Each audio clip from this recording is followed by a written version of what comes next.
Welcome to the sound of the start of the 26-27 EFL season. This is the Not the Top 20 podcast betting show, sponsored by SBK. I'm Ali Maxwell, and he's George Ellick, and this is our EFL season betting preview. We've got outright picks across various markets. We've got cross-division specials. We've got opening weekend picks as well. Welcome back to any NTT20 BS veterans, and welcome, of course, to any new viewers or listeners. Every Thursday from now until the end of the season, we'll do what we've done for the best part of a decade now, and that is try and make money betting on the EFL. The emphasis there is on the word try. This is a challenge, and it's a challenge that we enjoy. There will be highs, there will be lows. And for those who are new to the show, George and I are old friends. We like to bet on the EFL, and we like to talk to each other about the bets that we're having and show our reasoning, really. That's what this show is. We think betting should always be about value, and we will always try and explain our picks on that front. We'd also say, always do your own research and think for yourself. Remember, betting is for over 18s only and can come with risks. We understand the risks around gambling. We'll never bet more than we can afford to lose. We never chase our losses. We are sensible and disciplined with our staking, and you need to be as well. These are important aspects of responsible gambling. So do head to gambleaware.org to learn more about those risks. George, this for us is always one of our favourite shows of the year, I'd say. The 1-24s are out there, but we are our own men and we have our own thoughts. And sometimes a league table predicted in its order doesn't necessarily align with what we might think might be good value in the EFL betting markets. Exactly. This isn't just who we think is going to win, who we think is going to get relegated. Everything has a price. This is looking at the betting markets with SBK, our new sponsors, and working out where we think the value sits. And we've got a few bets in each league that we'll both put up, and then we're going to get on to opening weekend, because I'm a big fan of betting on the opening weekend, because it's just us against them, really. We spent loads of time. Isn't it always us against them? Yeah, but them have an advantage when the season starts, and there's data and there's evidence. It gets easier for them to price it up. Whereas now, it's just we're all guessing. Mano a mano. Are we better at guessing than you? Yeah, as you mentioned, we sail into a new season with SBK as our betting show sponsors. We've worked with them on the England pod before. We know them, we like them, and we know they're going to be great sponsors of the betting show this season. Yes, great people, great betting app. I've been using SBK for a long time, and it is really good. I'd recommend it massively. If you haven't already got an account, I'd download the app. Really good competitive pricing across sport. It feels like it's really catered to being a sport better. There's no casino. They don't throw lots of things at you, but there are still the features that you want to see that a lot of other bookmakers have, such as fresh legs. Fresh legs is where if your player comes off and is replaced by a substitute, then your bet will roll on, and plenty of kind of player prop markets onto the sub, so you can see which markets has fresh legs. Then there's ACCA boosts. Now this is big news for me, big news for the Eggman, which is the somewhat ridiculous name. Is he still? Oh, the Eggman lives. He's still alive. The Eggman thrives. He didn't go to a farm over the summer. He possibly should have been retired, but he will be back. That's my weekly EFL ACCA, which I'll talk about on the betting show. With the ACCA boost with SBK, if you have a treble, you get boosted by 2%. A fourfold, it gets boosted by 4%. Fivefold, 6%. Sixfold, 8%. And it keeps going up from there. And lastly, the bet feed is a very cool, unique feature as well. Essentially, you can follow us on there as if you're following us on a social media feed, and you'll see all the bets we place. So if you just search for NTT20 or Not the Top 20 on the SBK app, you can follow us, and all of our bets that we place will be on our bet feed, and they'll be easy to copy if you'd like to do so. And if you don't have an SBK account, good news. If you head over using the link in the description, you get £60 in free bets when you sign up and place your first bet of £20. T's and C's do apply for that. Please, as always, make sure you read and understand them. But that is our sign up offer for listeners of the NTT20 betting show. Right, let's dive into those EFL outright markets starting in the Championship and see what we come out clutching. I do want to make the point that last year on this show, I tipped up Stevenage top 6, 7-1 winner that. Rotherham relegation, 5-1 winner as well. So let's see what we can find this time. there is a 20% boost for outright markets on SBK. You get one 20% boost in the Championship, one in League One and one in League Two, a 20% boost on an outright selection across any outright market. You do need to opt in for this, which you can do so on the SBK app or site, and terms and conditions do apply. George, in the Championship, what are you going with? So, the SBK Championship winner market looks like this. West Ham 2.7, Wolves 5.9, Borough 10.5, Saints 13.5, Burnley 14.5, Norwich 17.5, 25 bar. I couldn't have West Ham at 2.7. Mm-hmm. Happy to let them win at that price if they do it. Too many concerns, as I mentioned on the 1-24s, around playing squad, and around manager suitability when it comes to Nuno in his style of football, translating to being a Championship favourite. Very intrigued by Wolves, but at 5.9, still too many unknowns for me to really get involved. I might change my mind tomorrow evening after seeing them play against Blackburn. But I'm not overly into backing a team when, A, the manager is an unknown, and B, as a club, they seem to make quite rash decisions. So the one that I'm going to put up is Borough, who we had first now on 24s. They're 10.5. So adding the 20% boost to that gives you a really nice price for the outright market. Again, just because last season under Hellberg, I just cannot get away from how dominant they were between the boxes, and how in a season where I've got concerns about the relegated sides, Burnley, even though we had them low on our 1-24s, for them to be as big as they are, even though they're kind of the one of the three that maybe would entice me now, just because can a team that get relegated out of the Premier League go in straight away at kind of a 14.5 price? But again, they're probably one where if we see them in their first couple of games look really sharp, and we can see what Hayden's trying to do, then maybe they'll become more attractive. But at this moment, with Borough bringing in Vitek, with Borough bringing in Lancashire, and because of how highly I regard Kim Hellberg as a coach and where I think he is set to go, and because he strikes me, if you look at the profile of winning managers in the Championship, the likes of Kompany, Farke, Bielsa, these guys who Maresca, his style of football is much more aligned with them than others. So yeah, it's a tentative selection. It's not overly bullish, but I think at this moment they're the team that I'd most like to be with. And I, there are a couple of teams at kind of really big prices who I think could be relatively interesting. Millwall at 38.0, who obviously went quite close last season and went much shorter than that in running. There are a couple of teams there, but Borough are the ones I'm most interested in. Yeah, it does. It's such an interesting one with the teams that come down from the Premier League.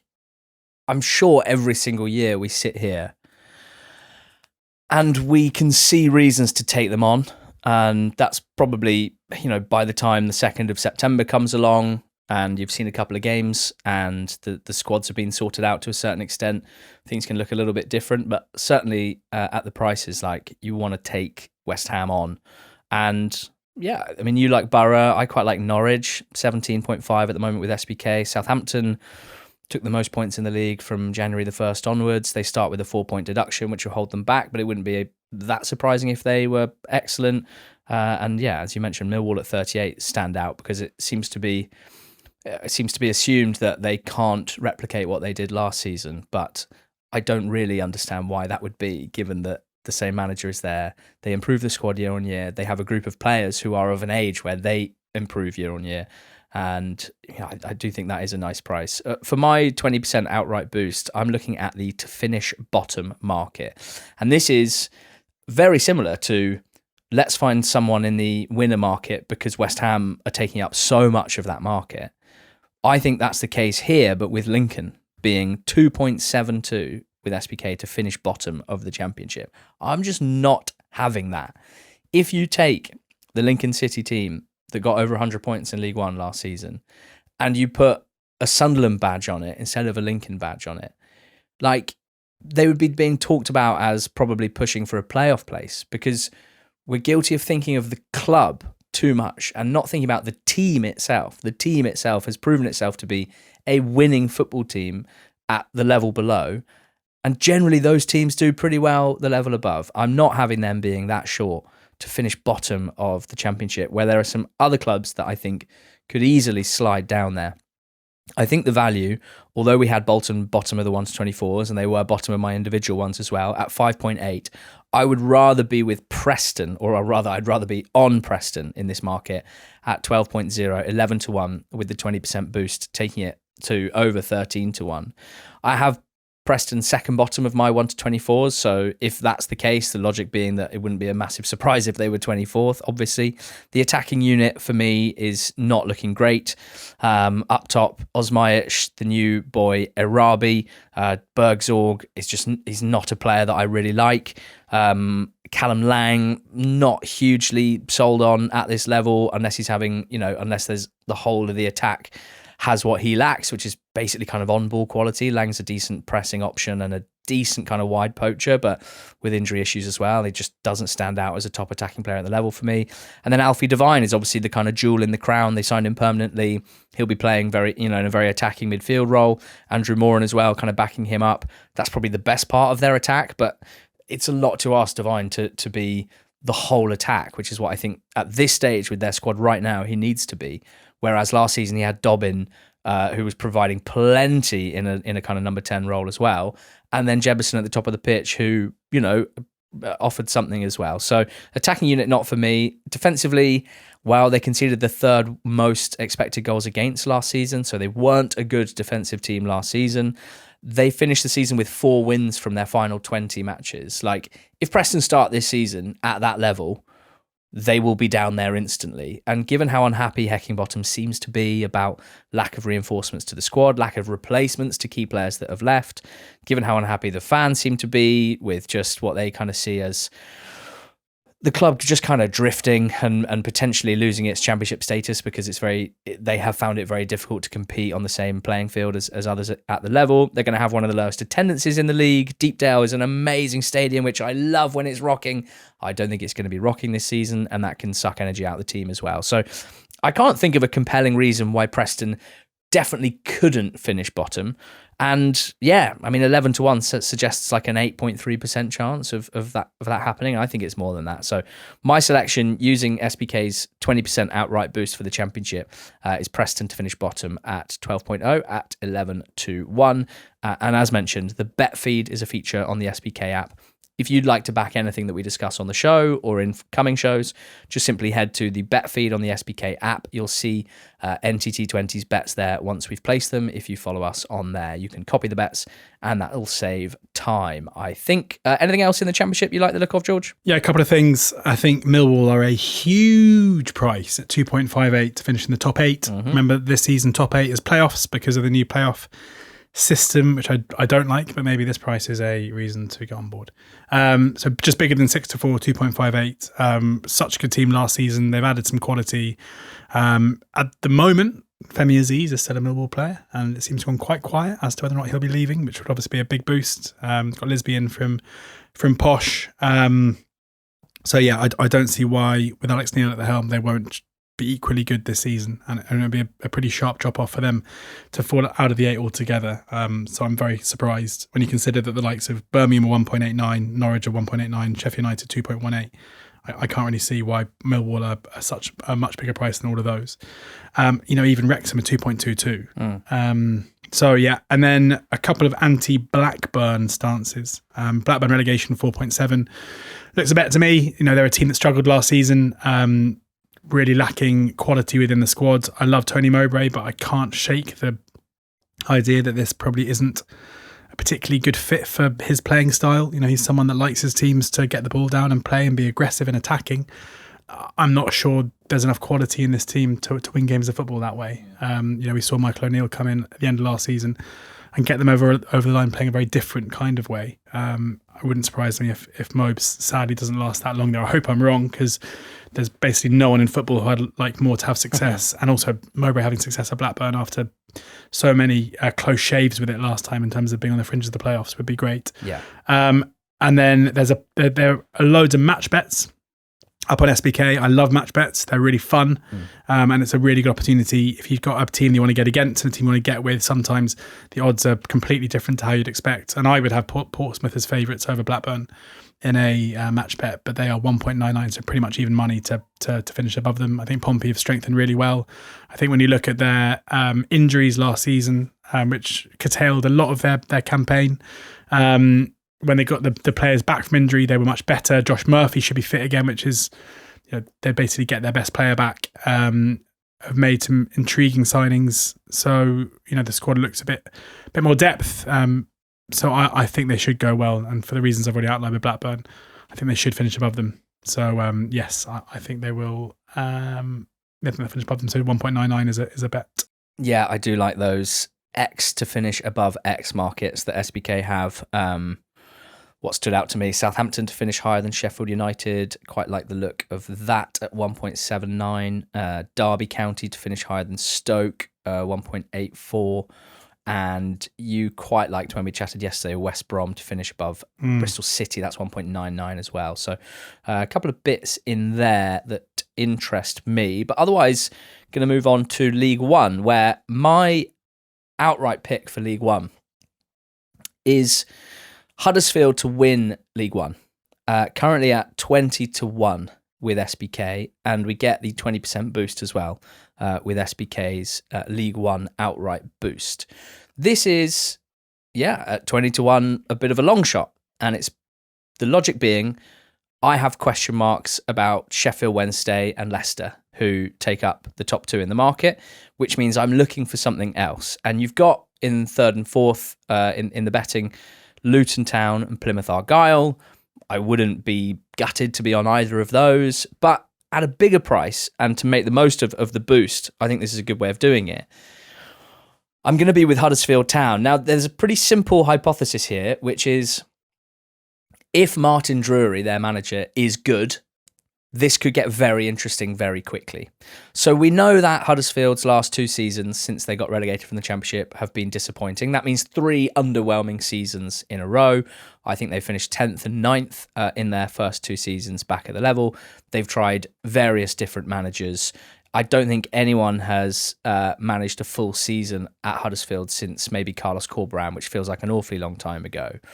Now, that means that they've kind of drifted downwards in the League One food chain, just in the minds of kind of League One observers, and clearly here as well with the odds, and that's understandable. But the squad is certainly good enough if there is a successful manager that can do what they need to do early on to turn things around. Very good first 11, very good subs bench, good defenders, good midfielders, good strikers, good bench. I won't bother going through the full squad of like 28 names, but trust me, the individuals are very, very good. So obviously, I think if Drury does a decent job and gets them going, all of a sudden people will start looking at Huddersfield and going like, oh God, yeah, they've got like one of the best squads in the league. Of course, they'll do well if the manager gets his feet under the table and does what's needed. So then we have to think about the fact that Martin Drury is a rookie manager. It's his first time that he's had a permanent senior role as a manager. So there's uncertainty there. Now, if we look at the last 4 years in League One, 8 teams have been automatically promoted. 5 of the 8 managers have been in their first job. We had Skubala last season, his first job, second full season. Brian Barry Murphy, his second senior job, his first full season. Chris Davies, first job, first full season. Phil Parkinson, veteran. John Mousinho, first job, first full season. Paul Warne, experienced. Stephen Schumacher, first job, first full season. Kieran McKenna, first job, first full season. So 5 first-time managers have won promotion in the last 4 years from this division. 4 of them were in their first full season, which is obviously where Martin Drury is. Now, plenty of first-time managers that haven't succeeded in that time as well. Lee Grant, for example, this time last year at Huddersfield. But I guess what I'm saying is there's no reason to be put off by the fact that he's a rookie in isolation. He's also got quite an interesting coaching CV, really worked his way up after having to retire early through injury. We've seen that before with a number of very, very talented young managers currently. He worked at Bradford, then Manchester United, West Brom and Valencia with Carlos Corberán, and then with Brentford. And, my theory is that Brentford only really hire coaches that they believe are among the cream of the crop. So without knowing anything about what Drury's going to be like, there are reasons, I think, to say, look, this guy's clearly got something about him. if he's good, 20 to 1 is going to look very, very interesting very, very quickly. If he can get the players on side and a good system and they start well and the atmosphere lifts, I'm going to be very excited to be on Huddersfield for the title at 20 to 1 plus that 20% boost as well with SBK. So that's what I like mainly in League One. What about you, mate? Yeah, there's a few things I like in League One. Where to start? I'm going to kick off with Leighton. What are you going to use your boost on? Well, yeah, I'm going to start with Leighton Orient, I think, because like with the 20% boost, as you've done there, finding a bigger price thing to bet on is the way to do it, because obviously 20% of 100 is a much bigger boost than 20% of 10. Wowzers. More math lessons to come. It's as much a learning podcast as it is anything else. Leighton Orient at 55.0 to win League One. And yeah, I mean, the markets that I would probably focus on more with Orient wouldn't be the winner market. I think they are a big price to finish in the top 6. They are currently 7.6, which is massive. It's 13 to 2. That would be my favourites. I wouldn't put you off there, but if you wanted to shoot for the stars, I think the 55.0 is a good way to go too. And they are 2.12 to be the top London club, so 11 to 10 top London club. That is in a heat with AFC Wimbledon and Bromley, and that is my strongest bet of anything of the whole show. Yeah, I think they are. Bromley and Wimbledon will do incredibly well to stay up this season, and it's League One. They might prove me wrong. Maybe Bromley will continue doing what they're doing, but there seems to me to be a bit of a ceiling on where those teams can finish.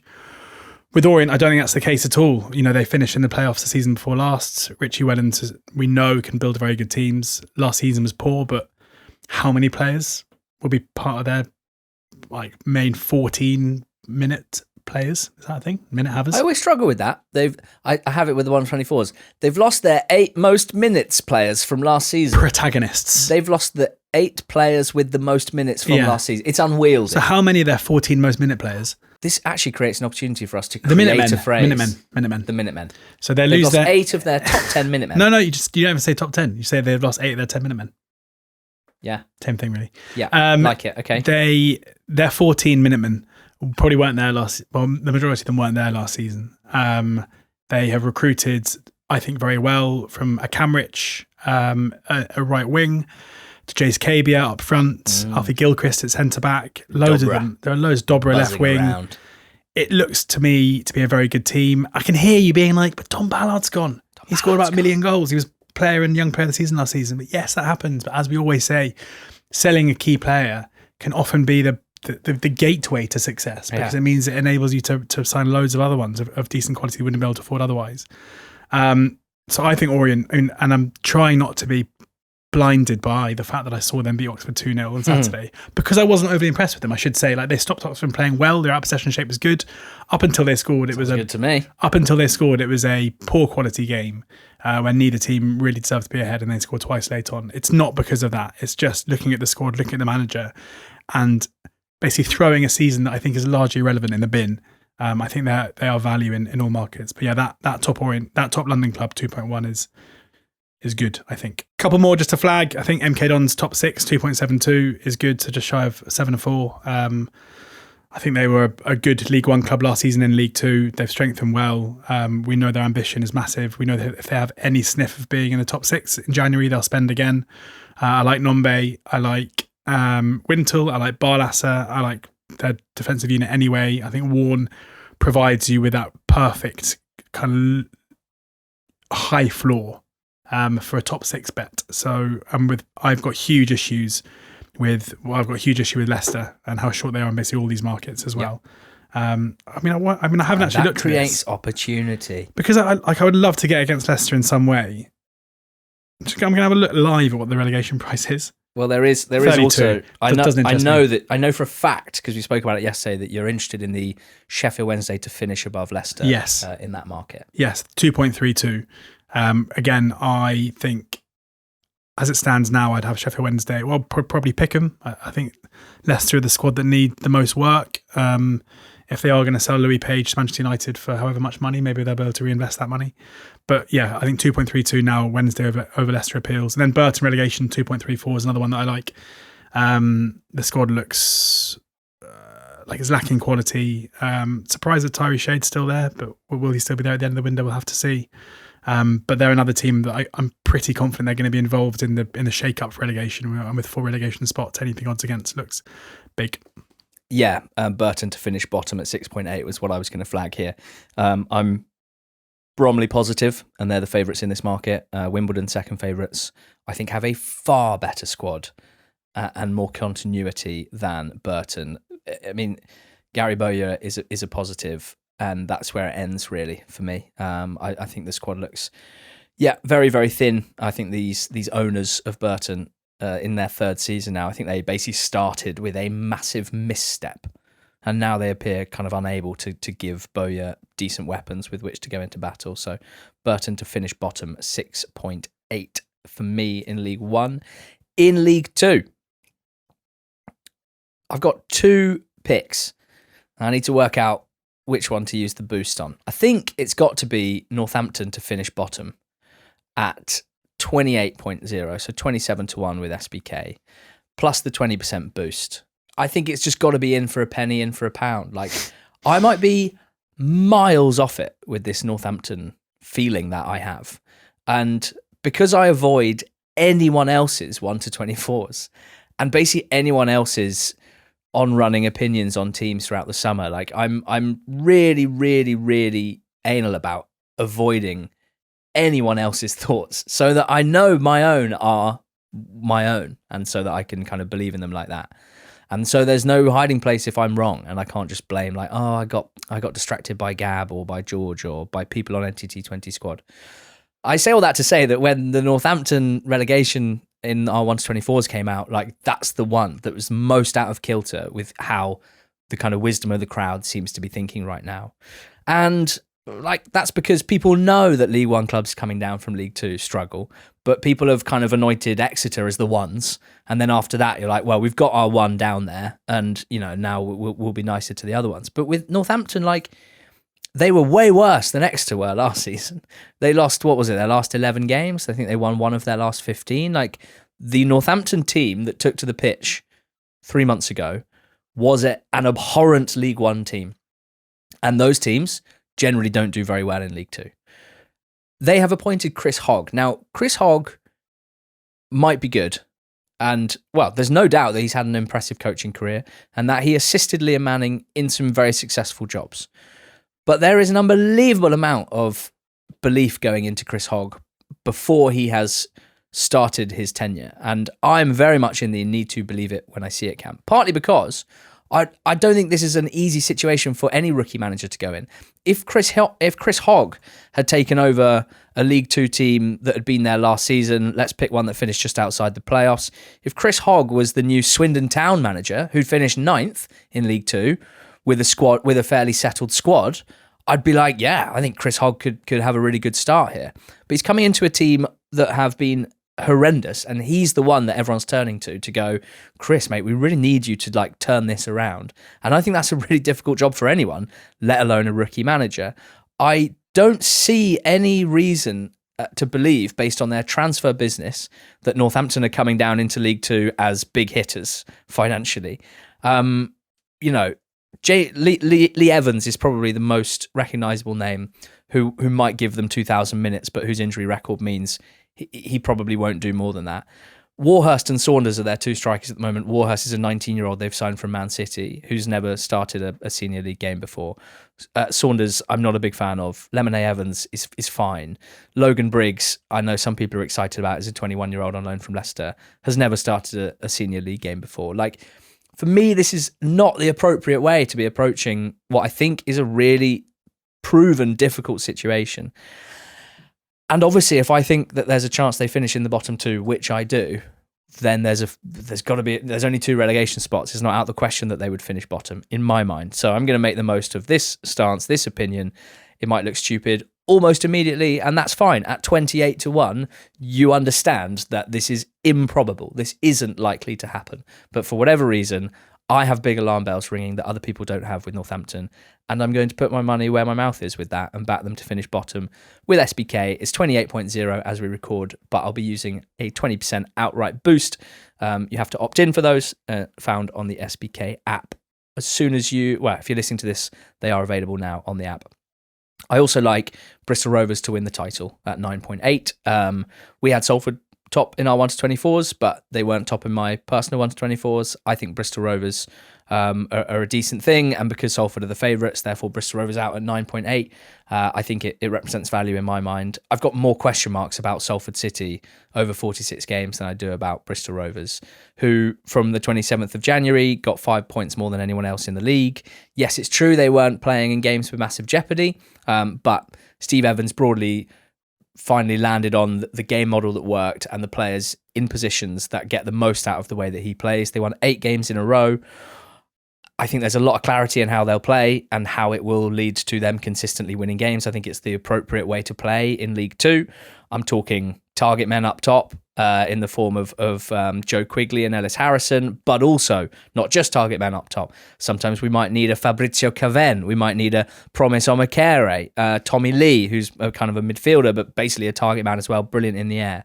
In midfield, Richie Smallwood, Clinton Mola, Keenan Goff will probably be the ones playing in midfield, and at the back, lots of strong defenders. And then just a sprinkling of kind of star quality in games where they might need it. Bobby Camwer, Shaq Ford, Jack Aitchison, and the youngster on loan from Spurs, Reece Alexander Russell Denny.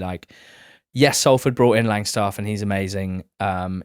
Yes, they brought in Luke Molyneux, and he's amazing. But with their pitch and with the style of play that I think Peter Klimowski is going to implement, I can see teething issues, and I just don't really see that with Bristol Rovers. So 9.8 for Bristol Rovers to win the league would be my second and final League Two selection. Yeah, I've got a couple of teams, one to be with and one to be against. Grimsby Town are the ones I want to be with. The way that I would probably look to support the most would be in the top 7 market, where they're 1.94. They finished in the top 7 last season, having undergone a really kind of poor spell during the season. And I think that's, again, a kind of robust way to back them. I really like the treble, Grimsby top 7, Orient top London club, and Millwall top 8. But for the boost, for the 20% boost, it's got to be Grimsby to win the league at 13.0. We've got Salford, Bristol Rovers and Grimsby as our top 3. I wouldn't have much between the 3 of them at all. And given what their playing style, I think, given they've now got Cook and Andrews, it's going to be the blueprint that we normally see teams win League Two with, where it's going to be fairly direct.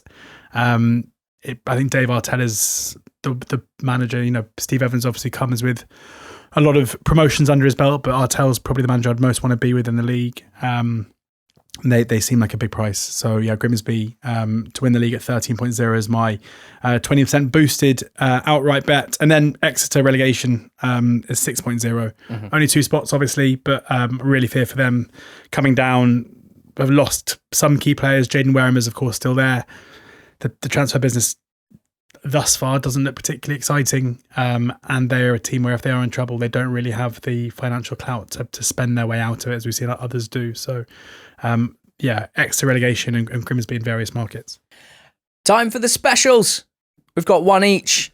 We sent over a pick from each division, and SBK turned it into a special.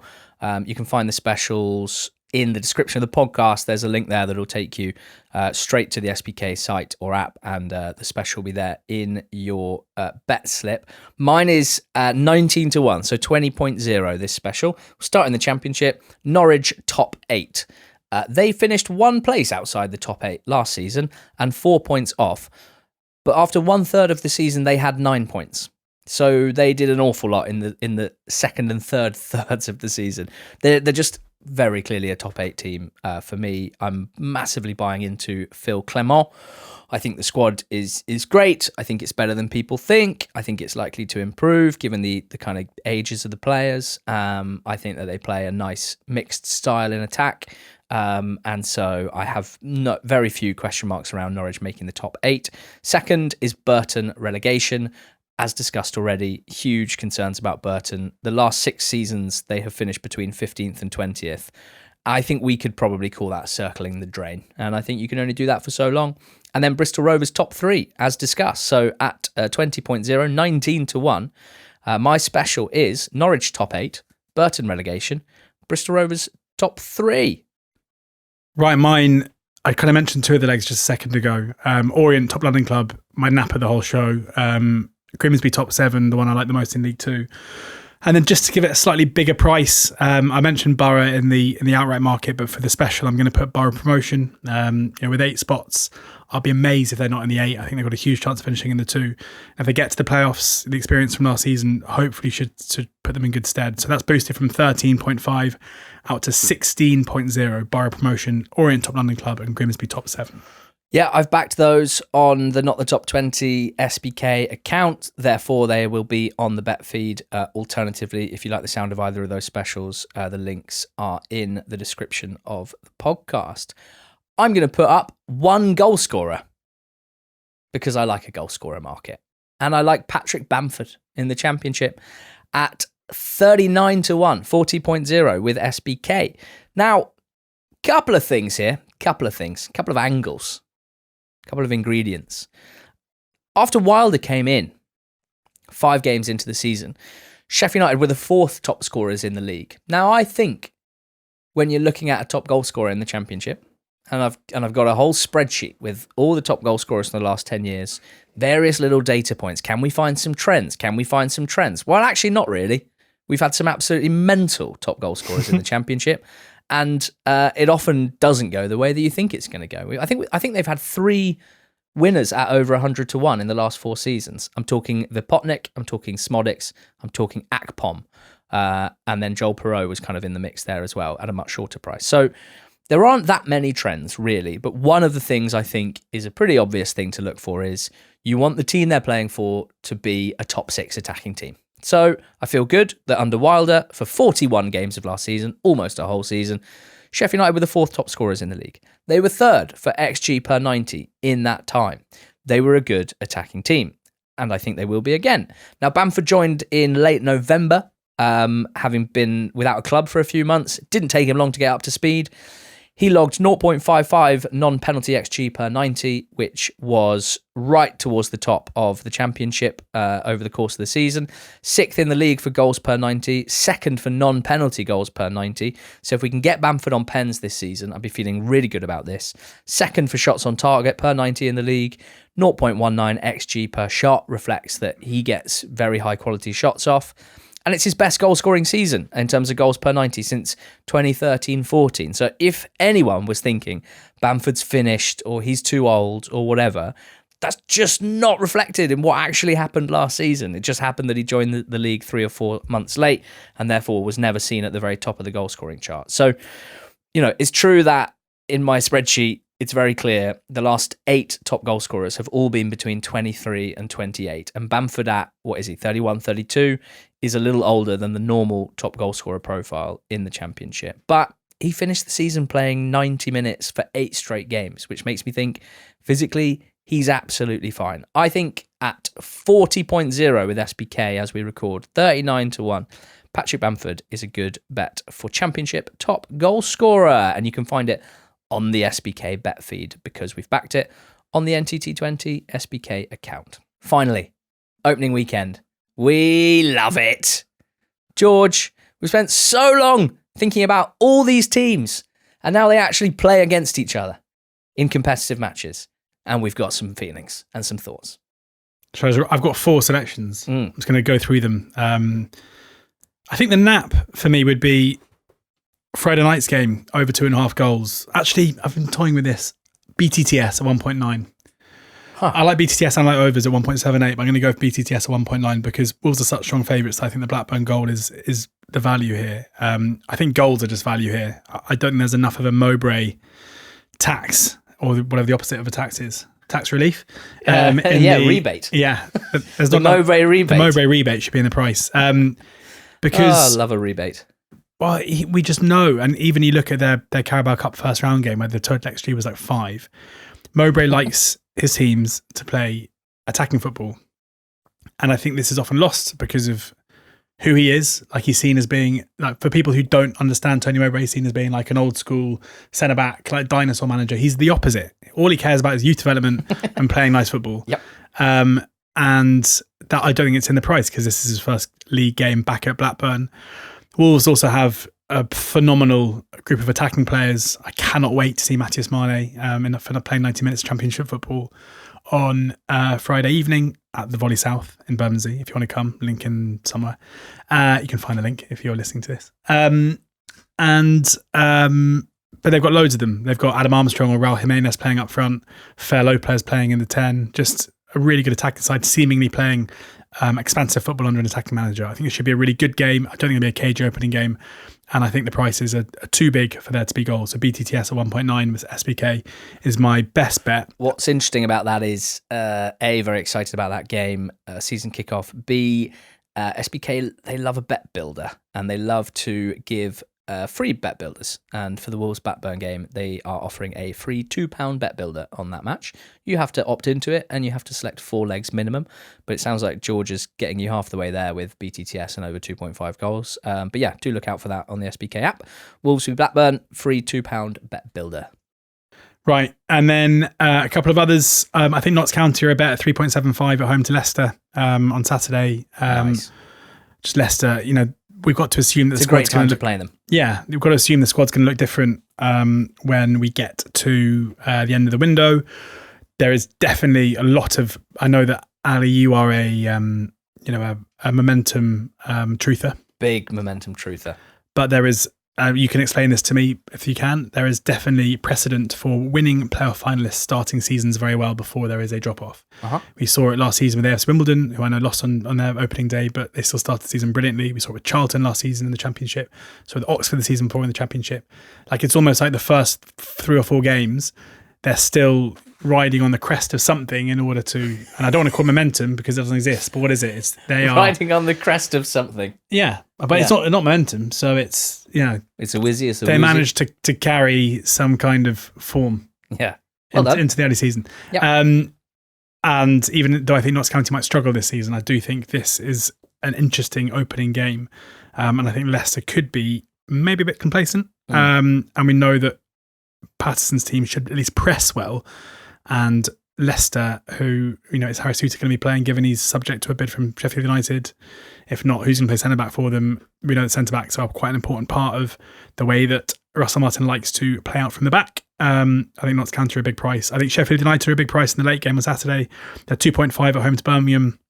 That means that Birmingham are being chalked up as a better team than Sheffield United on a neutral ground. I disagree, and therefore it's an auto bet for me. I think Blades still have a better team, and I would have them higher in a league table finish, as we did in the 1-24s. And then finally, Oldham. Is that finally? Yes, finally. Yeah. Oldham at home to Port Vale, 2.6. This is just a case of like Oldham, continuity from last season, a few choice additions, finished the season really well. Against Port Vale, recently relegated, loads of new players, a whole new squad, having to make it all work straight away. It wouldn't surprise me if Port Vale do gel and eventually get there. But in terms of opening day, this is a proper, we know what we're getting against a theory. And therefore, a 2.6, I think Oldham for a home win is value. So BTTS, Wolves Blackburn 1.9, Notts County to beat Leicester at 3.75, Blades to beat Birmingham 2.5, and Oldham to beat Vale 2.6. And there were 2 picks in the middle of the Venn diagram. Ali's picks, 1 circle, George's picks, 1 circle, 2 that we both had, and you've let me present them to the listeners. 1 was Bristol Rovers. They are away at York City. York City, there's some unknowns there from our point of view. We don't cover the National League, but we know they got an awful lot of points in it. We know that the squad is broadly the same, and we know that the manager is different, Scott Lindsay. The style of play, not a million miles away. Continuity on that front, but the vibe changed by the fact that Maynard got sacked. Lindsay came in, lost his first game at home in the Carabao preliminary round, and the fans chanted, "You're getting sacked in the morning." They are at home again here against Bristol Rovers, and I wonder whether he might have preferred an away game to start things, to be honest. I think Bristol Rovers are going to be very good. I think they have a very clear idea of how they're going to play, and although York probably weren't as bad in that game against Crawley as a 2-0 scoreline and all the drama suggested, I'm more than happy to take Bristol Rovers, who I think might be the best team in the league over the course of the season, at 2-1. And I know you quite like that as well. You also liked, as did I, Leyton Orient at home to Sheffield Wednesday. George has already gone pretty big on Leyton Orient. I have the sense, personally, that Sheffield Wednesday are going to have a challenging start to the season while they work some stuff out. They have had to do a massive rebuild, and I think that's very, very challenging. And I don't expect Wednesday to be starting the season as a League One automatic promotion level team. I'll be amazed and very impressed if they do. But they go away to Leyton Orient. This is 2.92 with SBK as we record, so around the 2-1 mark for an Orient home win, and we both earmarked that. Two more to finish. Stevenage at Burton. They're around the 2-1 mark at the moment. I'm all over that. Burton, I think, come into the season looking very, very light indeed. Pretty sure Charlie Webster is still unavailable for them. One of their best players not available. They don't have a great squad anyway. Stevenage are Stevenage. They're going to look and feel pretty much exactly the same as last season. That's a big benefit on opening day. Around the 2-1 mark to win. I like Stevenage. And finally, Salford City. Away at Barnet. And this is not just because Salford City have a very good team, albeit, let's just remind ourselves, starting in the Carabao Cup last weekend, up front, Macaulay Langstaff, behind him, Luke Molyneux, Callum Cisse and Kelly Namai, behind them, Joe Powell and Matt Butcher, behind them, Turton, Alowu, Ameson, and a youngster Carson with Will Norris in goal. It's a good side, right? Barnet, I'm easing off them a little bit. Clearly, they had unbelievable underlying numbers all season, and they started turning those into results just too late to make the playoffs. But they were a great team towards the end of the season. What I think is going a little underreported is that Barnet have gone through a pretty significant squad churn this summer. They are not going for more of the same in terms of their squad under Dean Brennan. They have loads of new players and only a couple of existing players that were a major part of their team last season. I'm talking Collins and Senior and Tavares at the back, Idris Kanu and Kabongo Shamanga and Offerbor in midfield. But otherwise, it's basically a whole new team. I watched them play against Cambridge and I thought they had flashes of quality, as you'd expect, but looked a little bit messy and they ended up losing, having taken the lead. So I think with Barnet still working some stuff out themselves, with their new players, Salford firepower can make the difference against them. 2.88 as we record with SBK. So, my selections, Stevenage and Leyton Orient in League One, Bristol Rovers and Salford in League Two, on top of George's 4 as well. Right, next week, the regular season betting show proper returns. George and I will have to have a discussion around the structure of that show. If you've got any requests, whether to keep it the same as last season, any new types of bet that you'd like us to talk about, we can't guarantee anything. We'll only do what we feel is right and natural to us, but it's always interesting at this stage of the season to hear what you think might make a better betting show. With thanks to SBK, our sponsors for this show and throughout the season on the Thursday betting show. Remember that there is a new sign-up offer for those of you who don't have an SBK account. If you bet £20, you'll get £60 in free bets. There are T's and C's, and the link to get that offer is in the description of the podcast. Follow us as well on the bet feed on the SBK app, and all will be very obvious there if you do in terms of the bets that we've put up on this show. Cheers, George. Thank you, mate.